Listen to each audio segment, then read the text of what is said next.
In this presentation, I'm going to lay out a vision of India 30 years from now in 2050 and give you some indication of what the country must do to get there. So, put in simple terms, what we are required to do in 30 years, we will be doing is to move from being a lower middle income country as defined by the World Bank categories and criteria to a high income country by 2050. This is possible and feasible. First, I will give you an overview of what are the key means and methods for achieving this objective. Then outline a picture of India in 2050 in terms of public welfare, which is best measured by per capita GDP, and in terms of economic size and power in terms of GDP and an index which I have developed called VIPP. And then also give you a picture of India relative to China. Finally, we will go into each details of each of the three drivers pillars which I have identified. This presentation is based on a paper called India Vision 2050 which is available on the website of the eGrow Foundation. So what are the key pillars for getting to this high income country category by 2050?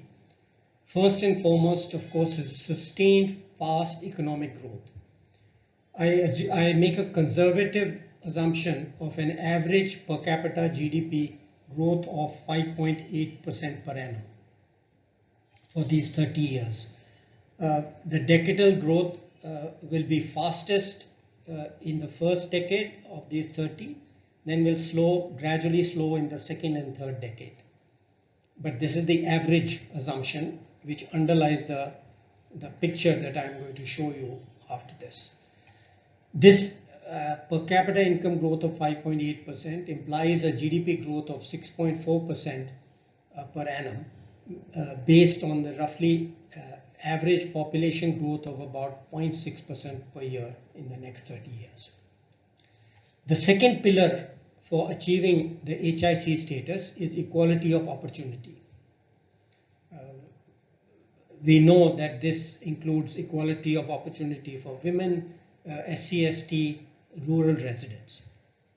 And the third pillar for achieving this objective is a digital revolution which creates a digital economy. Before outlining the results, I would indicate the connections between these three, that these three elements will produce a virtuous cycle along the following lines. Equality of opportunity drives growth, the economic growth. Fast growth drives equality of opportunity, and digital transformation will drive both of them. So they are all interlinked and a comprehensive approach to achieving the objective. So what is the outcome we expect? This is shown in the left graph here, and I'll highlight on the right some of the key elements of this graph. First element of this is, of course, accelerated catch-up post the pandemic, and this requires reforms, which we will also go into in subsequent parts of the presentation. But what this shows is that the green graph is on the right-hand side scale, and the purple one is on the left-hand side scale. The purple graph shows the ratio of India's per capita GDP to the average of the world, while the green graph, which is scaled on the right, shows us the per capita GDP relative to the USA. So what is it that we expect? We are here somewhere on both these graphs where this thing is, and in 30 years, we will be over here. So we are currently at 40% of the world average, and by 2050, if if the per capita GDP grows as suggested earlier or assumed, we will be at 130% of the world average of per capita income. So what that means is that currently we are the welfare, the average welfare of our people is only 40% of the global average, and somewhere in 2040 around here we will cross the global average and then exceed it by 30% in 2050. Now when we compare with the USA, of course, which we are much lower down, here on the right scale we are only our welfare is roughly 10% of that of the average US citizen, and by 2050 we will be 1/3. So this is the outcome, which is a fairly good outcome. This is what it will mean to become a high income country by 2050. Certain other indicators of this are shown here in the table on the left. One of these is what will happen to per capita GDP rank, because remember, we are growing faster than the world average, and we are catching up with the developed countries. Not completely catching up, but partially catching up. And therefore, as shown on this line here, our ranking will grow from 127th rank we are currently in 2019 data in terms of per capita GDP, which, as I indicated, also measures our relative welfare of our people. And we will improve by roughly 1 rank per year to reach the 90th rank by 2050. Now, what does it mean in more concrete terms?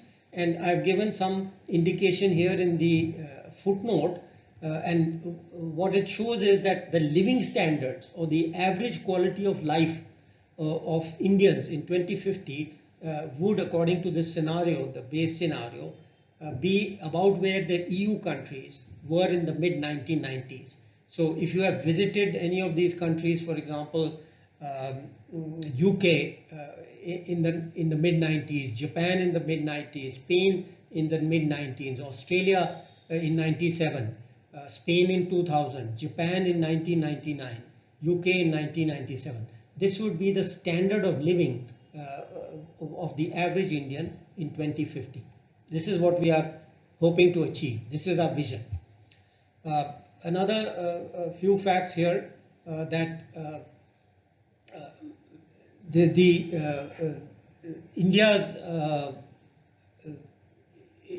India relative to USA, which is on this fifth line, the VIP index, which is the index of economic power, will move from 15 to 0.83.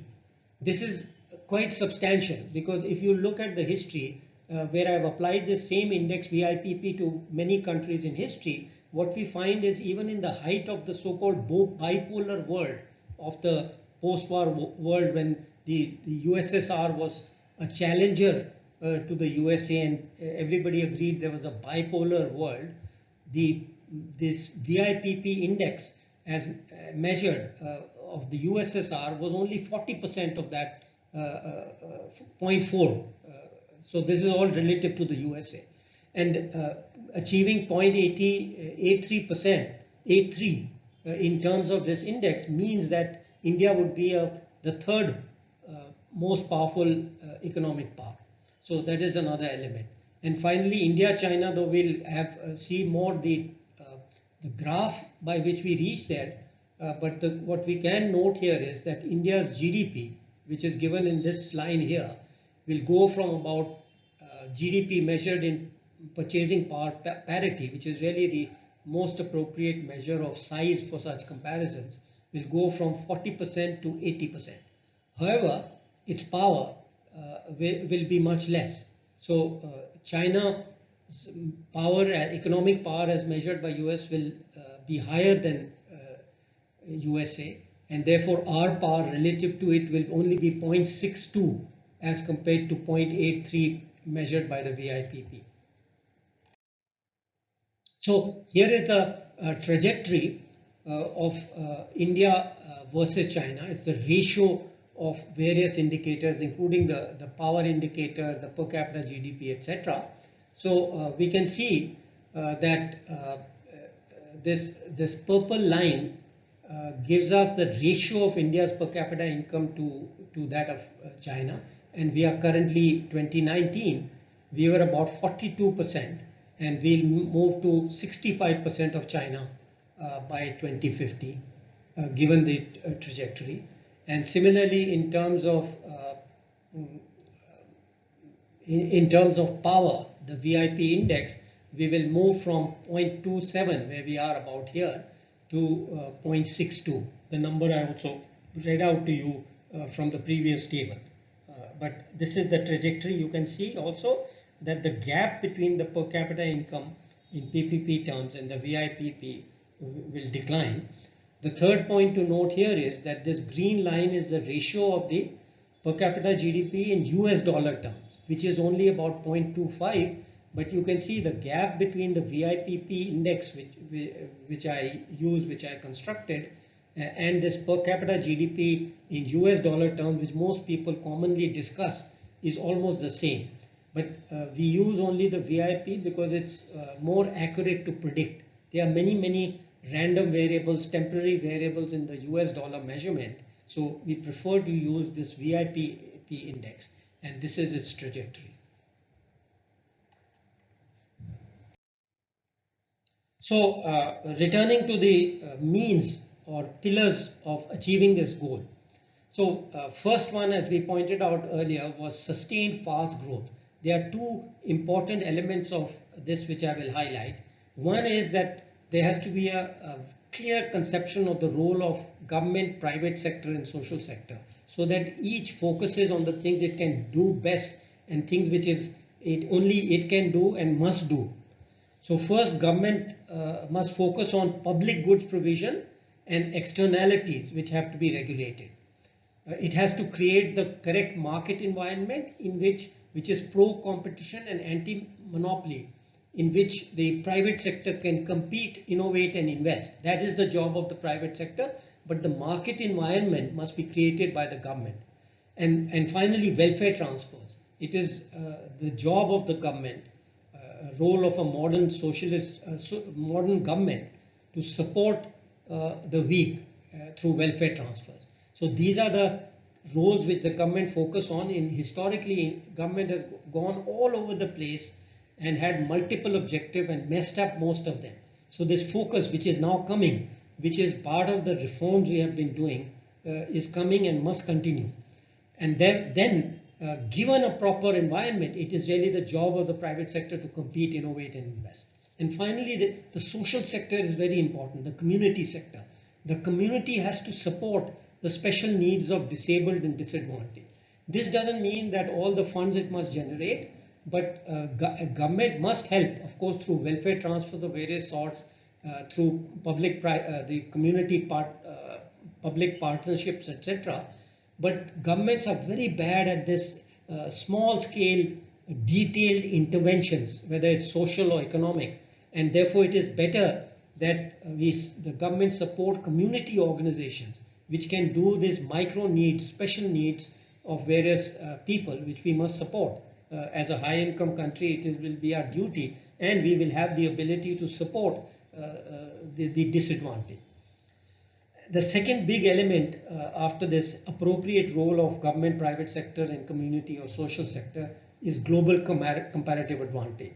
So though I will not get into details of this, but underlying this vision is a detailed analysis of the demographic evolution of the world and the evolution of India. And one of the key conclusions of that is that our comparative advantage will shift gradually from unskilled labor to semi-skilled labor to skilled labor.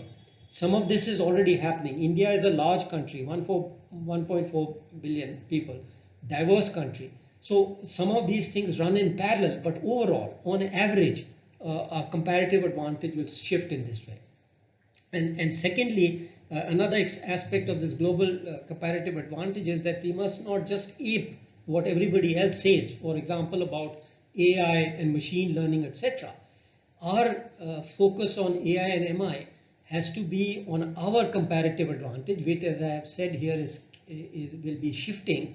So we must use AI and expert systems to enhance these skills, the semi-skilled, the skilled labor, etc., so that we can complement and leverage these skills rather than substitute, use these instruments to substitute for labor, as many other countries whose demographics are showing a shortage of labor, whose labor supply, semi-skilled, skilled labor, all will be going down, and they will be focusing their machine learning AI on replacing, labor.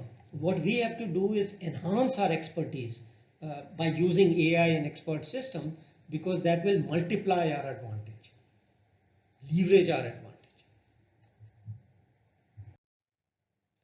Okay, so what are the elements for this fast growth besides the two I've already, which is more philosophical and an approach wise? There's specific, more specific is the growth environment is to create a competitive market economy, because only that can sustain fast growth. So this requires institutional reform, social reform, and policy reform. Institutional reform, one of the key elements is modern professional regulatory system. The second one is contract enforcement systems. Government has been focusing on various aspects of this, but it needs to be refined and made easier and more effective. And of course, the criminal justice system, which is terrible, which has deteriorated over the last 50 years. Our conviction rates for major crimes is only about 10 to 15% of criminal cases actually result in conviction of the criminal. So that needs to be reformed, because and the second major element is social reform. We must facilitate female labor force participation. The female labor force, even among the educated women, is a fraction of that of males. This is unconscionable, because we are losing all these capabilities. If they were used for enhancing production and investment and growth, the economy would sustain much higher levels of growth. And finally, we must, and a second element of this is break the barriers to occupational mobility. Research all over the world has shown that the less the barriers to occupational mobility, the higher is the rate of growth one can sustain. And of course, the key policy reform, which we will say more about in the next slide. So policy reform, again, we are familiar with it. We won't go into greater detail, but give you a list here. The most important, of course, is the jungle of controls created by the license permit quota raj, which prevailed in the 60s and 70s, and even to a smaller extent in the 80s. So decontrol, EODB, we've heard a lot about this, simplifies rules, procedures, government, everybody is discussing the things, and the thing is to systematically go through and do it one by one. It's happening, but perhaps the pace can be picked up and go into greater in all elements of it. Taxes. Tax reform I've talked about many times earlier, the direct tax code, the GST code, customs duty reform, all these are important for sustaining fast growth. Financial sector reform, capital markets. Again, a number of people have talked about the remaining issues which plague this sector, which all connected with non-performing assets and how to ensure that new NPAs are not created to the extent they have sometimes in the past. Labor codes, the new labor codes have been approved by Parliament, but it's very important to go through all of them, create the rules, regulations quickly, and put simple procedures so that we can start seeing the fruits of these as quickly as possible. It won't happen until the rules and regulations are made and implemented. So to get the benefits of it, which will take a little time, this must be done quickly. Land and real estate. We know this is a problem because it depends on 29, 30 states and UTs. But what the center can do is create model state laws and rules to encourage the states to adopt such laws, and also demonstrate them in UTs. The union territories are the only ones where the central government can in principle enforce these simple rules and regulations and rational rules. And so that is one approach that center can do, and encourage the states to do the same. Trade policy and tariffs. I've already talked about simplification of customs duties, but a dualistic trade policy. What is it? The key element of a dualistic trade policy is that we are over dependent. The world, India, is over dependent on export manufacturing, export monopolies in manufactured goods of one country and a small set of countries. This is not acceptable anymore. It's very dangerous. It's very risky. So India, and in cooperation with the world, must diversify away from monopolies held by Chinese exporters mainly. While for the rest of the world, we must get as close to free trade as possible. Again, this has been shown that by many research studies that free trade in general, particularly with countries which themselves believe in free trade like USA, EU, Japan, Australia, etc., UK, will actually promote India's growth and sustain it. Urbanization. Again, many simulations have shown that the Indian urbanization will double over the next, next few decades, and urbanization is a big driver of growth. So the systems for management, integrated management, planning of urbanization require reform. And finally, last but not least, the water and irrigation, sustainable water use, groundwater, water intensive crops, pollution. These are elements which of environment, climate change, which are very critical for the future. Social welfare reform. Now, of course, growth generates the revenues necessary for social welfare spending, but there are other elements such as which are sometimes being neglected historically. One of them is access to local public goods and the quality of quasi-public goods and services. World Bank studies have shown that these two, the access and quality, is uneven. The poorer parts of the country, the poorer people get worse access to public goods. Correcting this again is not only important for equality of opportunity, but it's also important for growth. Direct benefit cash transfers. We know again from hundreds of programs which we have done in the past that these programs are inefficient. There are huge leakages, corruption, etc. And by now it is very clear that direct benefit or cash transfer to the recipient, which is now feasible with Aadhaar, with the digital economy, is feasible and it's most efficient way to do it. So we are on this path, we must take it forward to completion. Then to reiterate, the community public partnership is also very important for small micro groups of things who need help, orphans, physical and mental weaknesses, women who are abused by families. All these are special needs. They require small intervention, community partnership is best way to do it, with the government supplying the funds along with social organizations and individuals. And finally, of course, the whole equality of opportunity, which requires more detailed. So what do we mean by equality of opportunities, which is one of the key pillars, the second pillar,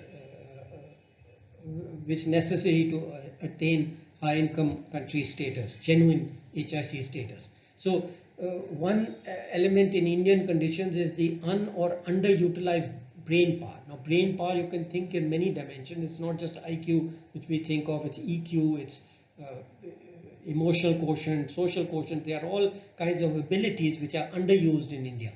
So part of this is due to social constraints. We've already mentioned this, but gender, caste, religion constraints. These constraints not put barriers to equality of opportunity. And rural disadvantage. The public goods issue, the quasi-public divide is most between rural. We must get rid of these. As I mentioned earlier, it's necessary not only for equality of opportunity for ending social divides, but also for getting higher growth. And for this, we need to complement it with education and skills by eliminating rural-urban quality differences, for example.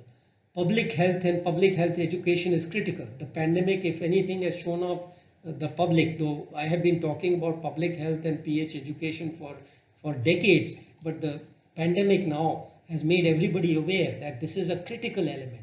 People have to understand the importance of vaccination, of communicable diseases. If you knew that the virus, let's say everybody in India knew 2 years ago the virus propagates through the air or through dirty water or whatever, we would have adopted masks much earlier. We would have put perhaps more emphasis on vaccination. So this education, public health education, is critical if there are new pandemics and so on. And health services, quality of information is very important. If people believe that quacks can help them with their, instead of having proper information, there could be a huge transformation. If the public has access to quality information on health services, even the quacks or the so-called health practitioners, private practitioners in rural area had access to this information, the quality of healthcare would improve immensely. So the information is very important in health. Employment, job opportunities, social networks. See, currently the information systems are so poor. I don't mean right now, but in the last 50 years, that what happened was social networks build up. So one person would come and become a plumber, say, or electrician or carpenter in Delhi or Bombay. Then his whole family, his village would get this information. There are great opportunities. And so it would work through social network. But social networks have a bias. Only people who are part of that network gain. They may be brilliant or very skilled plumbers, electrician, carpenters, and other things in other villages, in other states, in other regions, who are all left out of this process. So there's a social network bias which is to be corrected by better information. But there is also an information bias which we must keep in mind, is that only people who know where to get the information can get it. If you don't even know where it is, so the government has a key role. That's the point here. The government has a key role in making everybody, all its citizens, aware of the kind of information which is available, which is relevant to them. It doesn't have to provide all the information. Private sector can help, private sector can generate information, private sector can help people get jobs. But it is the job of government to make sure that every citizen knows that these information channels which are relevant to them are available. Knowledge economy. This is another aspect of information. So access to information, I've said, requires basic education and digital literacy. The government must make sure every citizen has it. It needs job skills and work knowledge. The skills program, the emphasis on skills, which we've had for some years now, is very, very important. Supply chains, domestic and global. You need to know where the markets are, whether they are in the next town, whether they are in another state or in the other nation. You can't produce and supply goods unless you know that there is a demand for them. So supply chains, information. Teaching the teachers and training. This is another aspect which has sometimes been neglected and often been neglected. A teacher is not just a repository of information. Now in the internet age, information is all there. A teacher has to know how to teach. A trainer has to know how to train. So teaching the teachers and training the trainers is a very important element, because just giving them a knowledge of history or mathematics or physics is not enough. They must know how to communicate and teach, how to think, how to investigate, how to use the physics or math or history or whatever. So the third part is skill standards and certification. This is very important for quality to be propagated through the economy. Higher education and frontier skills are key to global value chains. India is home to most of the Fortune 500 companies who have R&D centers in India. But we must enhance it. This goes back to this changing comparative advantage. We must make sure that we use AI ML, expert systems to enhance our competitive advantage. There's already a shortage, of skilled. There's so much demand from international and domestically for these kind of skills in India that there is a shortage. So we must push up the supply of such skills, make it easier for the hundreds and thousands of Indians to, in rural areas, women, SC/ST to acquire these skills. And another element which is special to India is languages. We have so many languages, and it is very important that the access in local language be improved. So that is something, again, the government has to ensure in cooperation with the states and private sector. Digital economy. This is the third pillar. Remember, fast sustained growth, equality, opportunity, and digital economy. So digital economy, I had mentioned in the beginning, can be used to promote both fast growth and equality of opportunity. So what is the problem we are trying to address? Now, there are a number of them. Let me mention 2 or 3. One is the scalability problem. India's population is almost twice that of the US and EU combined, which you say the currently high income countries. India's population is double that. How do you provide the same quality of life to such a large population? So there's a scalability problem. It's easier. One state or one city can very easily provide, if we were isolated, if we were not democratic like China, we could easily provide one city that level of income or level of living. But to scale it up to India's size, that is a challenge which the digital economy can help meet through things like tele-education, telemedicine, fintech, etc.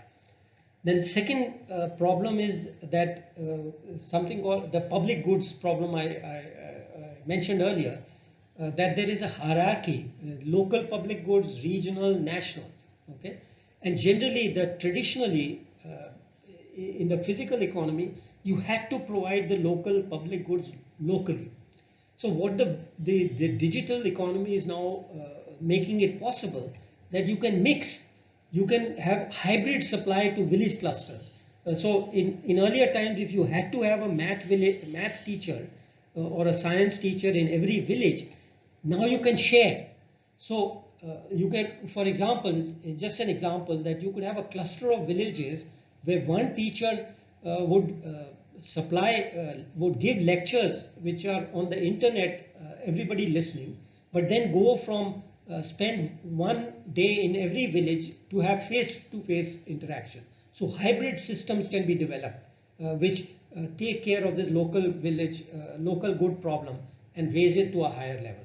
Another example of this is the urban specialist. Generally urbanization means economies of scale. So very specialist activities can only occur when there are enough number of people to cater to this.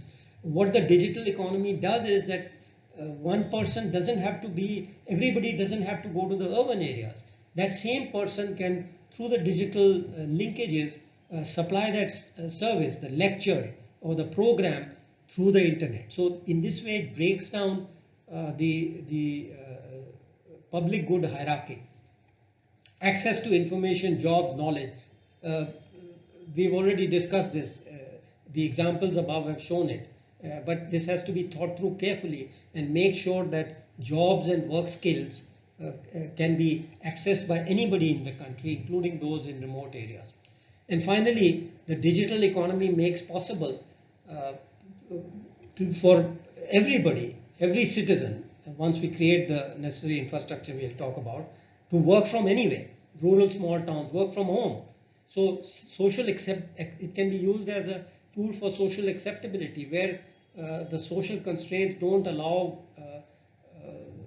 women to work outside the home, they can work from home. So digital economy can be used to break barriers which have been very difficult to do directly by social. You can work around them through technology.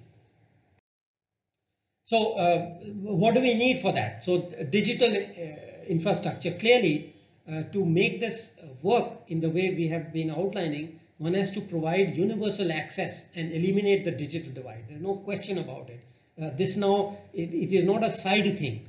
If we are going to utilize the digital economy to transform the country, this is a basic element which we must focus on.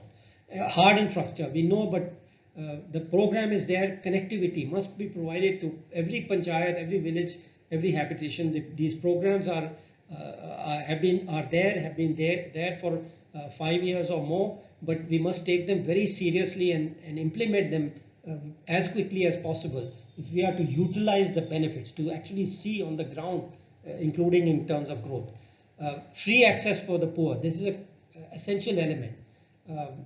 Maybe 50 to 75% of the population will be able to pay for it in different ways, have an iPad at home or a tablet or something. They will have access for home, but there may be a population, we will see maybe 30% to 40% which can't afford it. So there must be free access, and this is possible because there are government centers, schools, primary health centers, secondary health centers. There's a whole network of state and central government organizations spread out all over the economy, all over the country, and we must use these to provide free access to the poor. Soft infrastructure.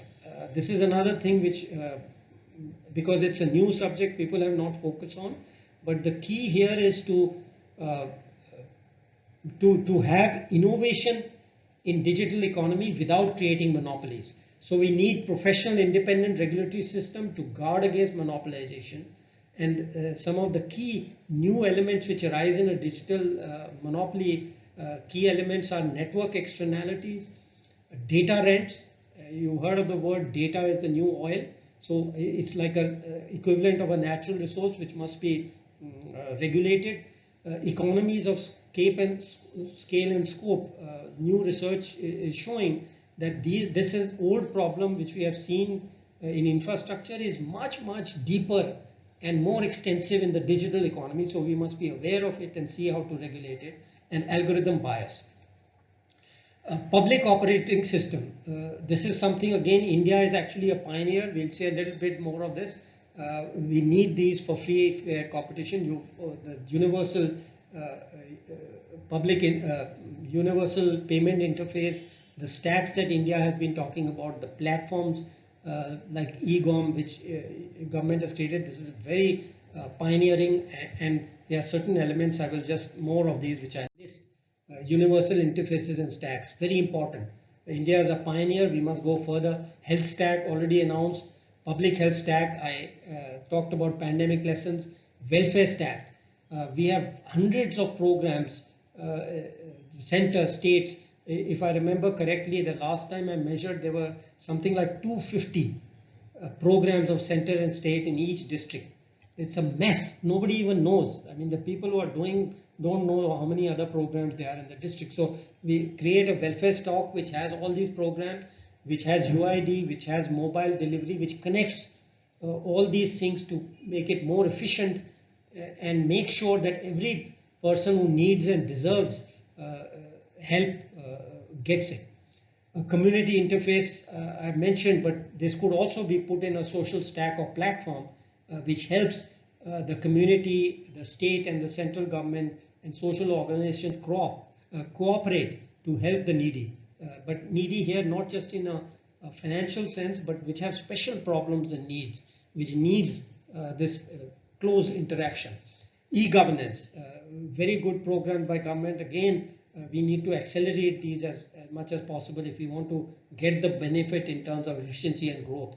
Knowledge stacks and substacks on higher education, R&D, a skills exchange, this information and knowledge problem which I mentioned to you, the bias of information, we can deal with it by creating these stacks and substacks so everybody knows. Even the person, partially educated, high school educated, primary knows that there is this stuff there which maybe I can ask somebody to help me access it. Sector specific and industry specific, agriculture, pharma, specific information stacks, which again we may not, everybody may not know, have all the knowledge, but they must know that these stacks exist. We need help. I told you how government can help awareness. This is one of the ways. universal financial interface on the patterns of UPI, financial stack, and an e-commerce platform based on GEM.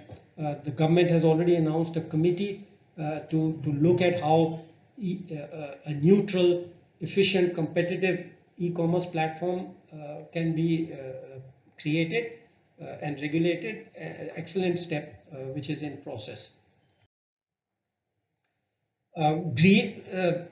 I want to bring in green economy because it's kind of all over, but this is another element which this is not the central pillar, but it underlies, so to say, everything.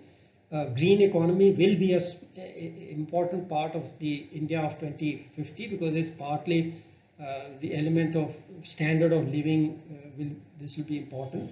So transport, e-scooters, cars, mass transit systems, these have to be focused on energy, solar power. Many of these things we are already doing, but these will go forward and be enhanced, and we must be aware of it. Urban, you mentioned it, urban integrated planning, investment, administration. There's a paper we wrote on natural cities, how to integrate cities into the natural environment. Housing, energy efficient designs, local materials. Again, these have been talked about off and on, but we need to do more about it to make this a reality. Recycling, repairable, reusable designs. This will be another element of the new green economy. Environmental regulation, of course, but I think the way we have gone about it is to excessively politicize it. So we need a technical professional agency like the Environmental Protection Agency, which puts all the rational scientific information available to everybody. So before the politics gets into the science and disrupts it, there must be a professional layer, very professional layer, to look at all the science, the data, the information and analysis. And then the government or the state, central governments can make the decision. Right now it's a mess with Supreme Court, tons of organizations created for environment, etc. It's a big mess which needs to be cleaned up, which just delays actually both development, growth, and actually environment protection.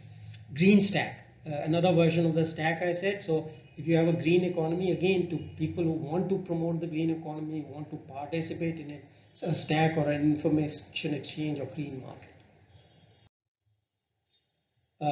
Before I conclude, some idea of the power. Again, I mentioned that welfare depends on per capita GDP, but the power, economic power depends on GDP, etc. The VIP index, which will be at 0.83 in 2050 from roughly 0.15. So a huge jump, even if we can sustain, as I said, this 5.8% average growth, which amounts to roughly 6.4% average growth over 30 years.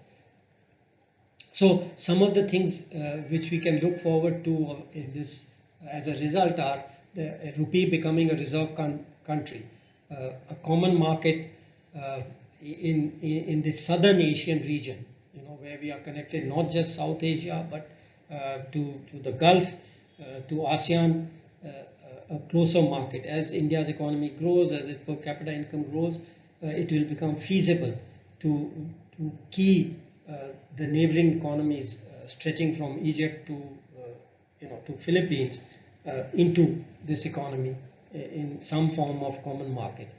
EM rating agency. India should start playing a bigger role. All the global agencies, rating agencies arose from the West, but as India becomes the third most powerful, some of these other things. I just give this as an example.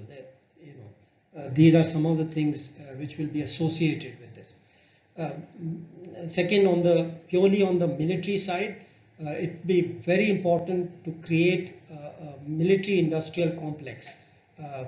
Besides, of course, the frontier technology, what I have been recommending is we need a defense R&D commission to generate frontier technologies. These are strategic technologies. They don't just happen. They need government participation. Of course, always trying to use maximum use of the private sector, but they have to be planned and done. And we need a defense R&D commission which deals with all frontier technologies, strategic technologies, besides atomic energy and space commission, which already do these two sectors. But what we know, and again, a lot of people forget, is that just developing a prototype is enough. For military purposes, you need to mass produce these things. Saying that we have developed 2 planes is not enough. You need to produce hundreds of planes of high quality, high consistent quality. You can't say, oh, one part was bad and the plane crashed. Okay, so the industrial complex. We have started on this. We made a mistake by not drawing the private sector into this for 50 years, but okay, we have started and hopefully this will accelerate. And now the dangers, the cautions. My research, not just underlying this, but from 2006 shows that predicted that there would be dangerous imbalances between 25 and 35. This is in papers I wrote in 2004, 2005, 2006. But the advent of Communist Party Chairman Xi seems to have accelerated this, in my view, and expanded it. There's a dangerous imbalance will be more likely from now on to 2040, not just in 2025, 35. So we need to build deterrence capabilities if we are to have peace. And the bilateral India-USA strategic relationship is going to be critical. The other dangers are the grey war, hybrid war, which is a combine across the board, geopolitical, geoeconomic, geostrategic war, which we must prepare. And again, this is something we cannot do on our own for this danger period, which I have mentioned here, where the Quad and the Quad Plus will play a critical role.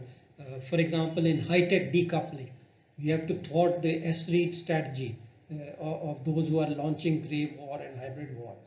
Partial economic decoupling, the monopoly, I've already mentioned, the monopoly of products which has been created, exports, which has been created by asymmetric policies. Finally, let me conclude this by talking about the paradox of power. The paradox of the new powers. You know, it's the first time in history that there is a gap, or such a large gap, between welfare or per capita GDP and overall power. Our power rank in 2050 will be number 3, but our income rank will be 90. Look at the gap. Okay, this is the first time that there will be 2 countries, 2 powerful countries, China and India, but whose per capita income, their average welfare of the people, will be so far down and lower than the most powerful country, which will most likely still be the USA. So that is a paradox. It's not a paradox actually. You must remember the key here is that this is a world, globalized world, in which technology and capital have become mobile. So the population differential plays a big role, bigger than any played in history. So the fact that China and India will have roughly 1.5 billion people, approximately 4 times of the strongest power USA, 4 to 5 times, let's say, makes this difference. It makes it obvious. So India can be, or China can be as powerful as USA with 1/5 the per capita income or 1/4 the per capita income of the USA. This is the paradox, but it's not a paradox. And the 2 things, as I said, globalization of technology and capital, make the power of population much different from it's ever been in history. So there is an explanation which is simple. It is not paradoxical. It is not illogical. With that, let me conclude by summarizing. So India can and will, in my view, become a high-income country by 2050.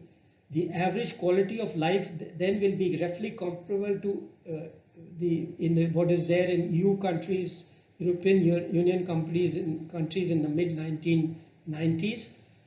There are 3 pillars for achieving it: sustained fast growth in per capita income, equality of opportunity for all citizens, thus using all the underutilized human resources, and third, the digital economy, which will be used or has to be used to provide high quality social services, upgrade the human resources, and use and which will form the growth driver of the hybrid economy. Thank you.